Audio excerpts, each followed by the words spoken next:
so that if there are jurors who are like, no, man, I just cannot do that. Once I hear it, I can't unhear it. Then we can know that. We can excuse those jurors. And I mean, I guess if it's 8 jurors that say that, then we might have a mistrial. But y'all, we are back. We are so back. And as you can see from that beginning clip, we have a potential way that YSL may be able to get out of this trial, with the jury potentially having the opportunity to just say, look, that Woody testimony, I can't forget it. I can't unhear it.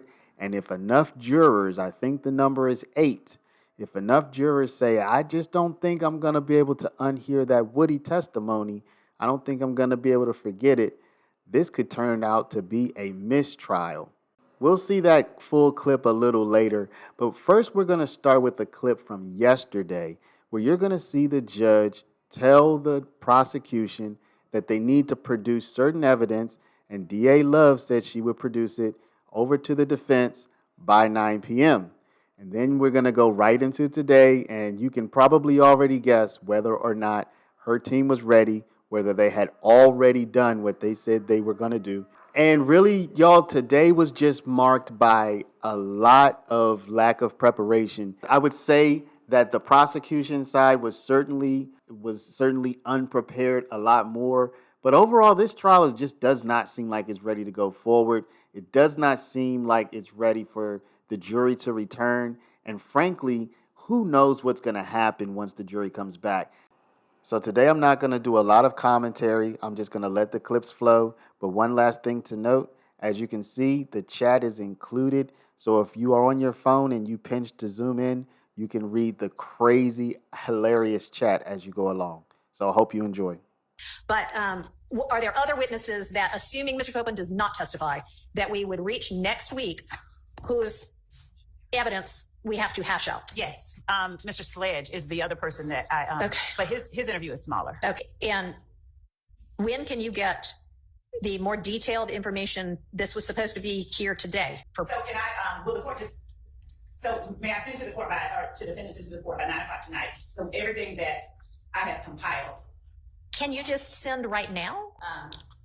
Housekeeping wise, did Ms. Love, were you able to email over to everyone last night what you have so far? I sent some, and then I have the broader folder containing Mr. Sledge's exhibits numbered, and so I will share that. I haven't shared it because I was actually still typing in it just now, but I will share that with counsel for the defense. And Your Honor, as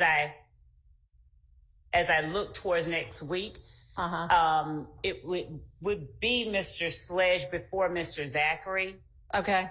So so we did this in the wrong order, but all right, that means we need to get to all of what might be used with Mr. Sledge today. That's the folder that they're about to. All right, well.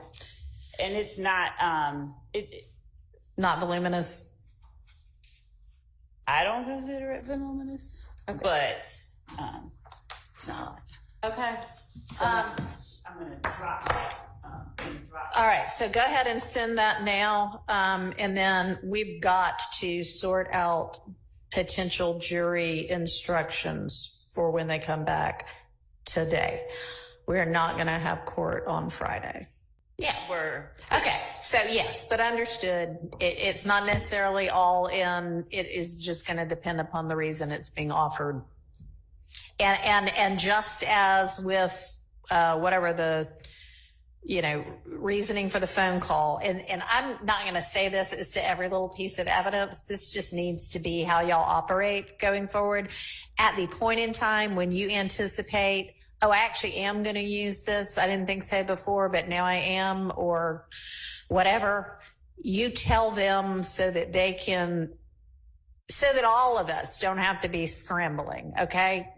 Okay. Advance notice to the other side about things that are likely to be evidentiary issues so we can deal with them at an appropriate time and not be sending the jury out every 10 minutes. And so, Judge, when the We can we will definitely abide by that instruction. And I guess we'll ask for more granularity, a little bit more clarification if in the middle of questioning. Obviously. And I mean, that's why we're kind of going through all of this now, is so that most of it you're already going to know in the middle of questioning. Here's how I can use this. Here's the part that needs to be redacted out, whatever. But, you know, like for one of them, you said, I just really don't anticipate in any way using that. And then if you're like, oh, you know, we're in the middle and we take a break at lunch, you tell them at lunch, at the beginning of the lunch, yeah, I'm going to use this after all. It's just as much heads up, as much advance notice as possible. And given that you are supposed to be providing all of the evidence in detail for, you know, the first 30, and I think you're almost to the point where you're supposed to provide it for the next 30, this shouldn't be an issue. But, okay. Mr. Harvey. You wanted to say something. Yes, one other point, Judge. With the previous exhibit and this exhibit, we previously had a ruling and discussions about the commentary on these. Oh, I can't even see that because of what's on my screen. But yeah, I don't think, unless the comments are relevant, let's not have those on there. So Now, sometimes the comment might be relevant. But we don't know who's making the comment. We can't cross-examine the commenter. And we have had Judge Glanville rule that the comments come out previously. Okay. I mean, who is this that's commenting? 70 likes, one comment. Okay. You know, all right. So I agree with the prior ruling, and I don't know that this is how you were going to present it on the stand when you use it. This just may be how you got it now. But make sure before it shows up on a screen with a jury that whatever limits have been placed on this, you abide by them. I mean, I saw the slide from the opening that had something on it that had been specifically talked about and ruled that you had better not in any way put that before the jury. And lo and behold, it's up there on the screen. Not going to get back into it, but that should not happen again. If you know that comments aren't supposed to be on here, you need to make sure before you throw any slide up.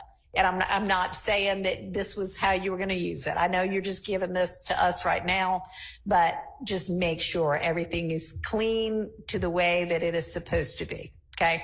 And to be very specific, so there's no misunderstanding, the comments, what the court has just said about unless there is a relevant portion in the comments, for instance, the witness on the stand comments about something else. Okay. And for those instances, I would do as the court has instructed and say, hey, these are social media posts. This one right here, I am going to attempt to keep in, and I'll share it as I'm going to present it. Right now, it doesn't have. Nope, you're not going to share it as you're going to present it. You're going to share it with each tranche of 30 witnesses. Okay.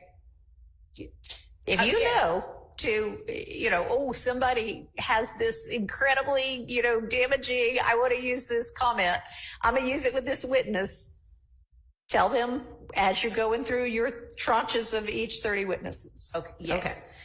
Okay. But the comment that is made by the witness, which is on the left side, that we would do on the screen. Yeah. Mr. Harvey agrees that, yes, he's talking about the likes and comments and what have you on the other side. Those don't need to be included. I was in agreement with him. All right. Super. Thank you. Everybody's in agreement. So the next one, Your Honor, is. All right. Now there's the other issue of the jury instruction I am going to give. Oh, and obviously one jury instruction I'm going to give, we had discussed before, and it's, and I had read it out, but upon further consideration of some of the motions that have been filed since that time, including the kind of new spin on Mr. Stilwell's motion for a constitutional and fair trial with requested relief. And just considering some of the motions that have been filed, I think by Mr. Williams since, I am actually reconsidering and have reconsidered and made a different decision about,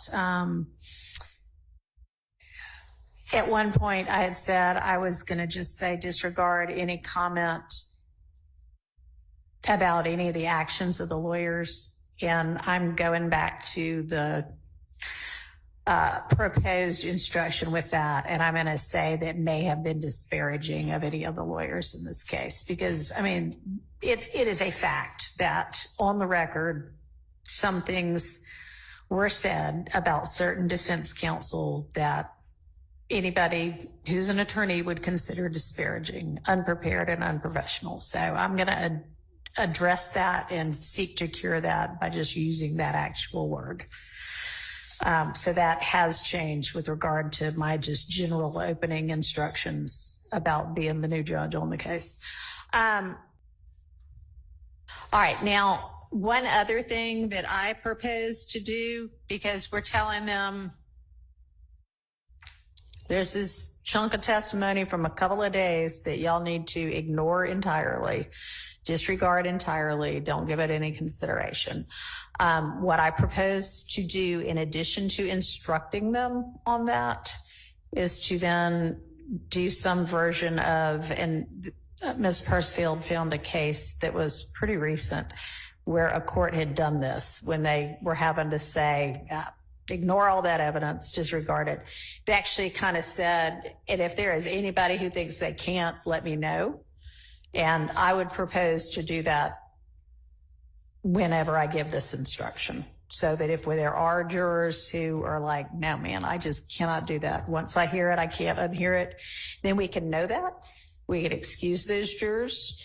And I mean, I guess if it's 8 jurors that say that, then we might have a mistrial, but better to go ahead and figure out from the outset, as far as I'm concerned, can you do that? Instead of just being left with, oh, they're presumed to do it. Okay, so thoughts on that? So, Your Honor, we have three instructions. Would the court mind just laying them out so that everyone's clear?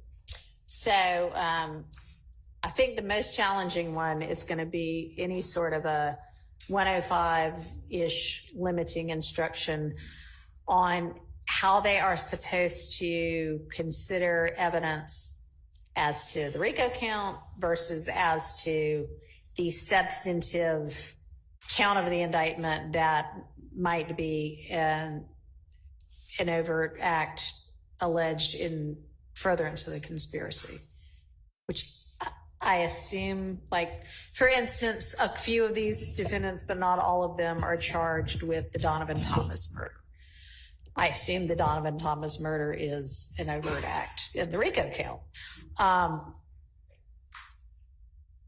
An instruction that clarifies for the jury that when they're considering all of the evidence on the Donovan Thomas murder, it is okay to consider that against all of the defendants, because they're all charged with RICO, when considering whether the state has established guilt,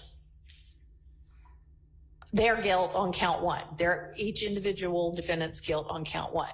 It is not, however, something that they need to be thinking about when they're deciding, okay, who's guilty of this murder? Mr. Williams is not charged, for instance. So they shouldn't be thinking, is Mr. Williams guilty of this murder that he's not charged with as a murder conviction? And I'm not necessarily explaining it well. That's why I'm asking y'all to come up with it. So would the court, within this, and I know that I think this is what the court is asking us, but within the context of that type of instruction, would it not be necessary to have, or to give to the jury the elements, like we would need to go through the elements of the charge to say how, when you say consider, how they are to follow that instruction without being given the elements of each charge, how will they know how to? So I don't know if maybe the way to, or the place to look at it to begin with is where in the pattern jury instructions, there's a pattern instruction about, you know, sometimes things are considered for limited purposes or against limited, some defendants and not others. But I'd like for us to get more specific than that, because if that's all I say, that is really not helpful, because I haven't said, and so here's what you do consider it for as to this person or that person or this count or that count. So work on that. And then, you know, what I'm saying about how we handle Kenneth Copeland's stuff. And I'll go ahead and look at these two snippets now that I've got timestamps and see, and y'all can do that as well if you want to make sure that you agree. But that's what I want y'all to be working on. That we definitely can do this. And I think that that it deserves, you know, attention. And as you mentioned earlier, that we need to be specific so that the jury understands what we're trying to, what you're going to convey to them. With that being said, I think that it's going to take longer than an hour. Okay. So I guess I'd rather have it late and good than not at all. But I am having a really hard time understanding from not necessarily everybody, but not simply one person or one side either, why when I say kind of A, over and over again, and B, with a week or more's notice, I would like for y'all to be working on this and provide it to me, why lots of this is still not provided in a timely manner. And y'all don't have to give me an answer, but I would like for y'all to stop doing that, okay? Because we are in the middle of this trial, as y'all all well know. And, you know, one of the complaints made by the defense is, man, the jury's been out so long, they're not even going to have any idea what we said before. And the longer we take on everything, the longer the jury stays out. And I'm having the jury back on Monday at this point. And it should not have been a surprise that we were going to talk about this today. And y'all should have already had whatever you wanted to propose ready and in final form. So let's please try to be more timely with the tasks at hand. Okay.